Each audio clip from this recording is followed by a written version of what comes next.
flight for British passengers stuck on the Diamond Princess cruise ship in Japan over coronavirus fears will be taking off from Tokyo this weekend. Tom Barton is at MOD Boscombe Down in Wiltshire, where the plane carrying those passengers will be touching down. Tom, what measures are in place to make sure that we are not letting the virus into the UK? Hi there, Sean.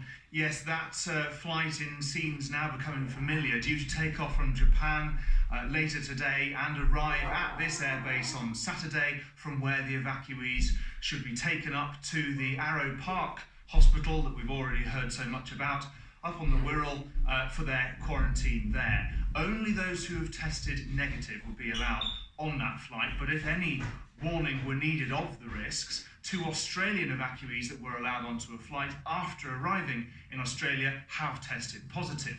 Meanwhile, as more batches of people are taken off the Diamond Princess, criticism is growing that infection control on board was so bad that it made the outbreak worse and not better. We would have expected fewer and fewer and fewer and no cases with the quarantine measurements.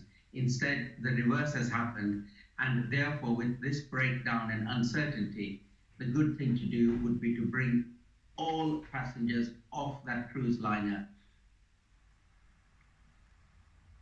Meanwhile, there have been violent scenes in Ukraine where buses carrying evacuees from Wuhan in China to a quarantine centre there were attacked by protesters with stones. Police had to be called.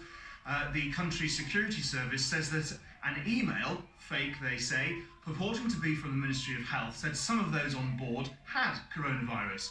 It got so out of hand that the country's Interior Minister and Health Minister had to go to the region to try and calm things down, and Ukraine's president has called on the protesters to try and show a bit more empathy. Incredible scenes. Tom, thank you.